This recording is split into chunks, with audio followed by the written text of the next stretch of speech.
10, 9, 8, 7, 6, 5, 4. Og så kommer vi i gang. Christoffer kommer fint rundt. Det er der flere, der gør. Få bilerne ind på en linje, venner, og vis publikum, det er en A-finale det her.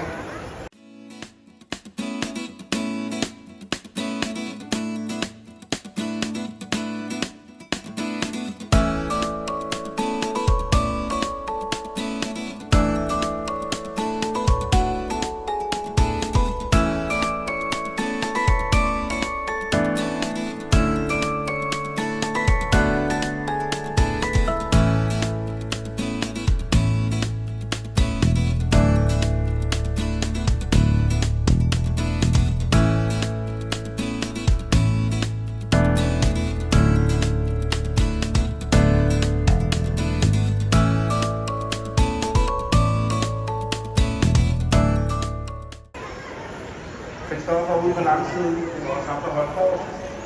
Hvem har vi som to, og det får vi først at se på en omgang. Christoffer kommer rundt her, etter til ham. David Hansen 2, Peter Birk, den orange, er 3'er. Husk det til at forsvare sig, det er ikke tilladt at ramme hinanden. David Hansen, den første udvik, der passerer lige efterfulgt af det bliver René Birk, tror jeg. Hold da op, han fører meget ham der.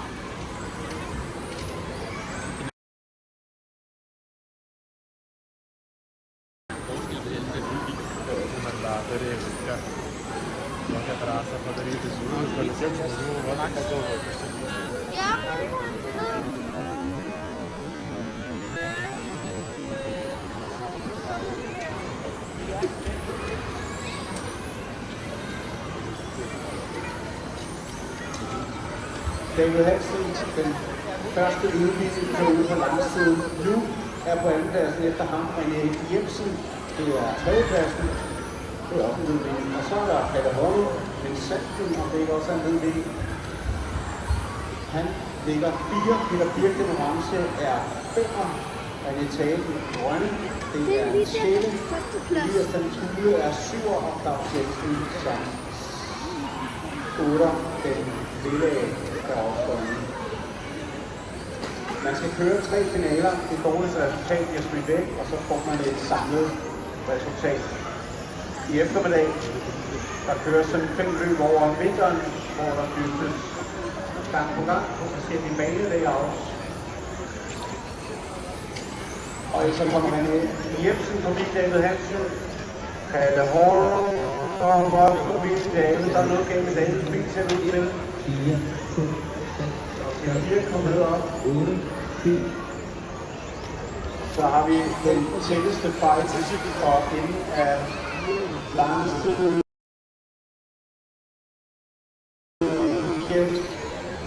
Og for Ole Birk. Ærgerligt. Og der lige kom tilbage i kampen. Så skal vi lægge ham til dækken. Bilerne kører på et specielt gummidæk, hvor de smører noget dæk ud på, der blødgør, kan man sige. Men det gør også, at de afviser snart. Men lige så snart de har været ude på sporet, så bliver det meget, meget nært. Derfor ser vi bilerne skride lidt, når de har været ude for linjerne. Førende bil stadigvæk Christoffer Jensen, han afslutter langsiden. Rød, grønt og blå bagenden passerer løbet af bordet her. Og så skal han lige forbi Elias og rigtig fint glas.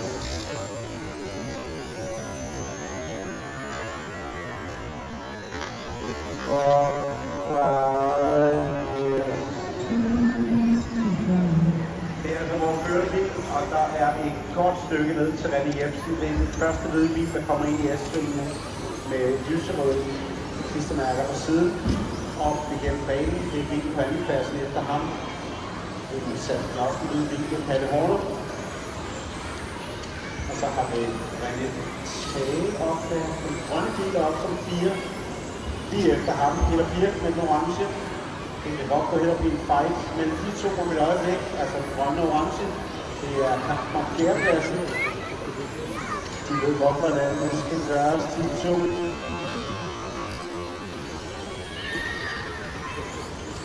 Men stadigvæk den samme klasse, Stop GT, låst motor og det hele. Vi følger lige René Tage, grønne og Peter Birk, orange. Kører ud på langsiden begge to. Og ikke. Der er op 4-5 biler at vente. Og i og med, at der ikke er så meget overskud af power, så er det rent køreegenskaber, der gør, at man skal køre forbi. 1, 2, 3, 5, 6, 7. Og vi er meget, meget tæt på René Tage efter langsiden. Først René i grøn, Peter i den orange. Der resterer 45 sekunder. Og Peter Hellegaard skidt mere, han er inde i sporet igen. Tage ned ad langsiden, Peter Birk det samme. Ind igennem S-svinget forbi målstregen, der mangler 30 sekunder.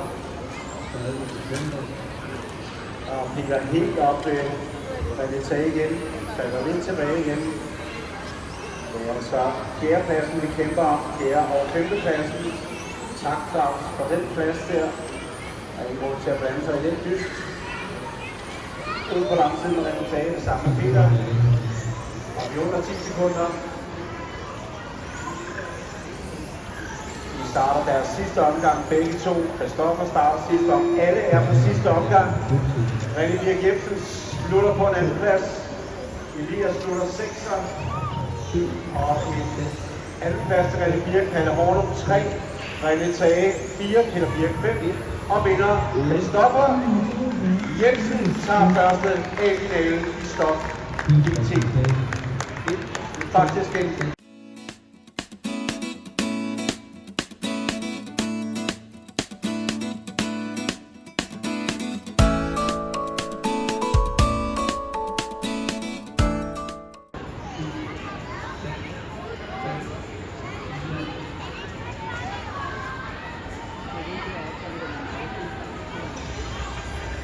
kommer i gang. Værsgo på hinanden.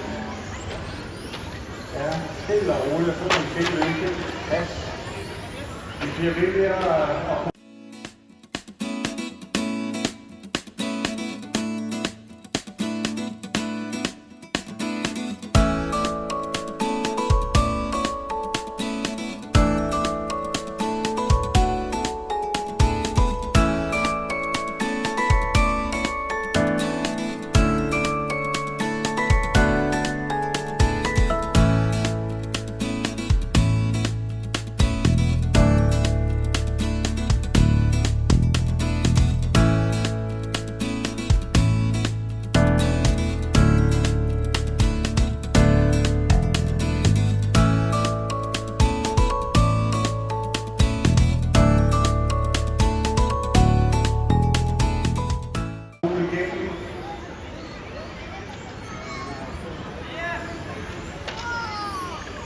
Christoffer Jensen tager starten ret tydeligt, og Peter Birk er kommet med, Kalle Hornum, tror jeg det er, med den hvide, og så er René Tage med den grønne.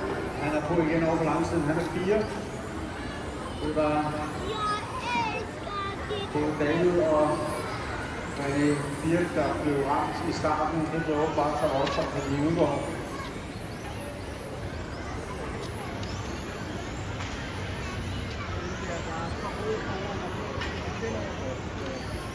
Christoffer Jensen, det er den røde bil, blå bagend, der kører ned foran dommerbordet her.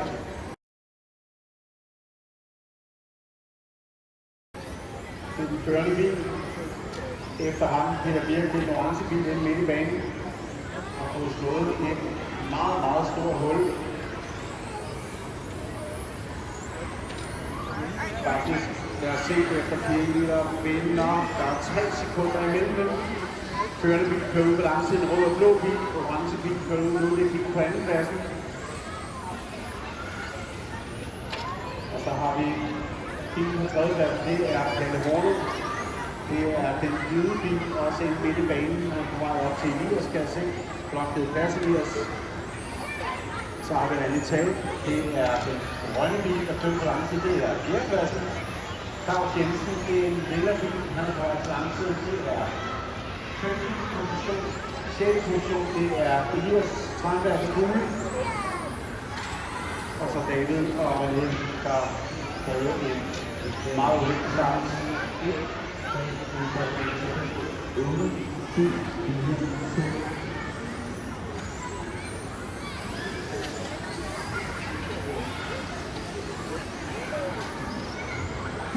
2,5 minutter udkørt, cirka præcis 2,25 og næsten det samme igen forud. Anden A-finale, første finale, Christoffer Jensen. Han fører den også igen efter lang tid ned igennem S-svingene forbi målfrangen her, Rød og Bil. Så har vi Peter Birk på andenpladsen, det er den orange bil. På vej over til langsiden, tredjepladsen med Hornum, den hvide bil. Der er på vej over til langsiden, det er tredjepladsen, og så er det Tale grønne. Claus Jensen, den er lille, kører ned på de dommerbordet her. Elias, den er også på langsiden, det er sjettepladsen. Og det er den, der er tilbage i den anden finale.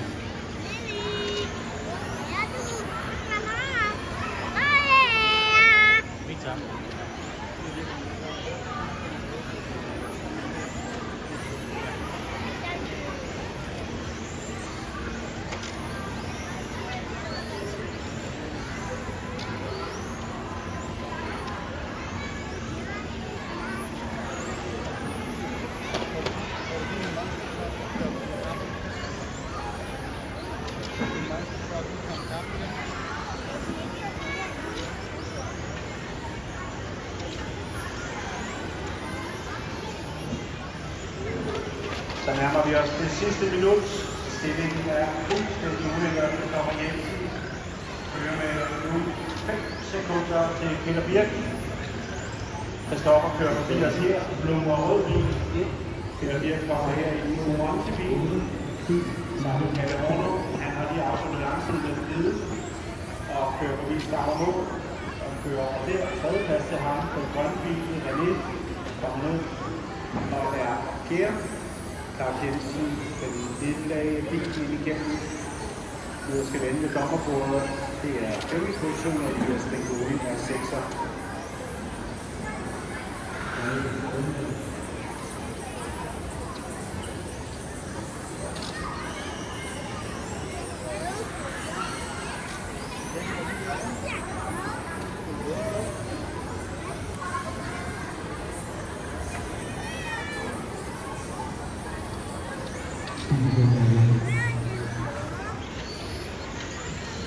Og de mange biler, der ligger dyster, vi ser til næsten alle er i sidste omgang. Peter Birk er den første, der slutter. Det bliver en anden plads, den gang Peter.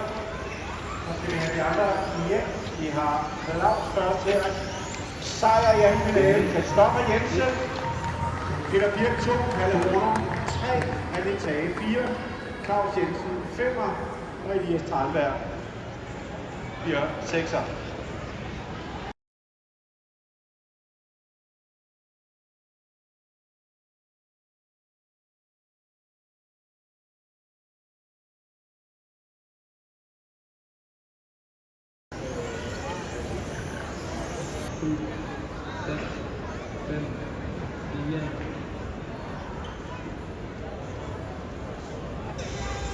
Så kommer vi afsted igen. Christoffer Jensen tager starten, René Birk går med, Peter Birk det samme, René Tage helt op i spoileren på ham.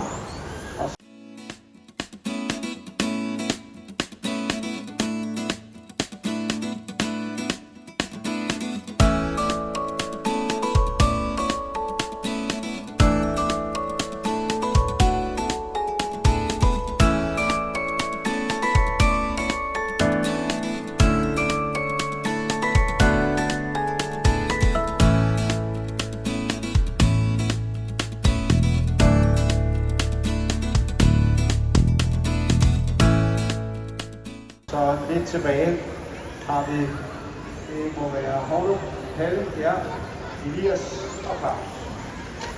Kommer Birk helt op til Christoffer Jensen, Peter Birk går med op også. Og samtidig René Tage og Palle Hornum, Elias og Claus. Christoffer har vundet den 2 første finaler, så han har faktisk vundet samlet René Birk Jepsen overtager føringen efterfulgt af Peter Birk. René Tage med den grønne lige efter. De to havde en stor fight for fjerdepladsen i sidste finale.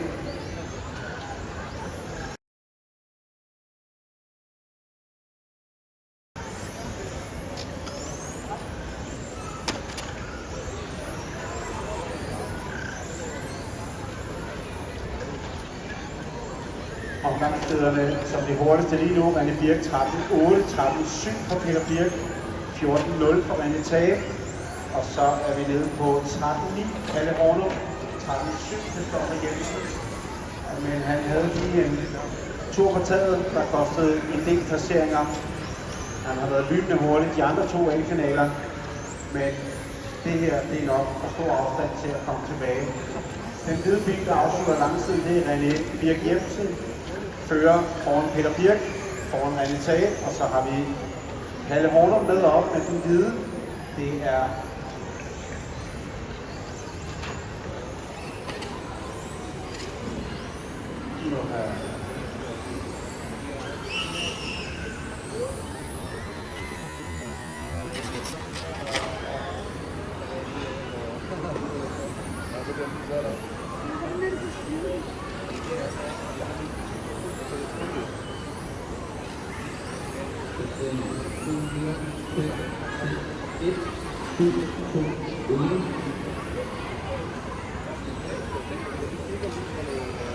René Birk holder sin føring på den hvide bil ind i banen efterfulgt den orange.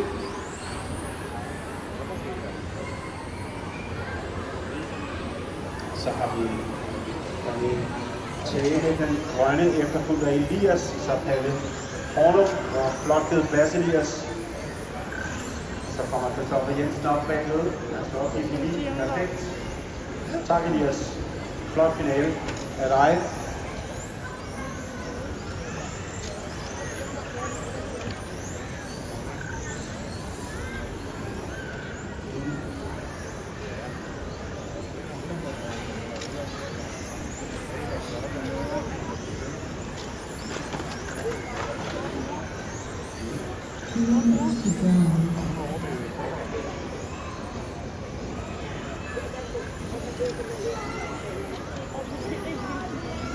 Og vi er i de sidste 2 minutter.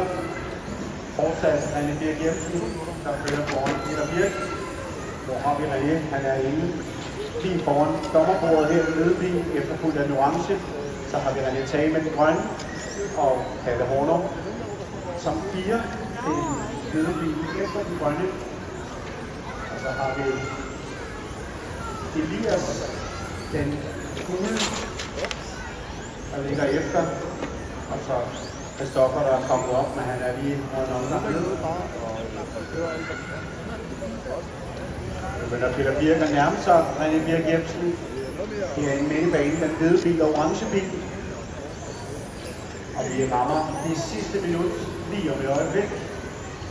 Og men sandt nok også, vi får det solskin. 3, 5, 6, 2, 1, 7, 8.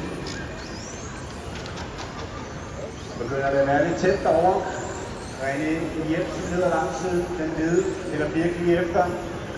Orange mister lidt terræn. 40 sekunder. Ja. Fortsat René Jepsen, den hvide med lidt neonrøde ruder. Peter Birk lige efter, orange bil. Kalle Horno efter dem. Eller efter René Tage, som kører med den grønne og Kalle med den hvide. Peter Birk startede sin sidste omgang.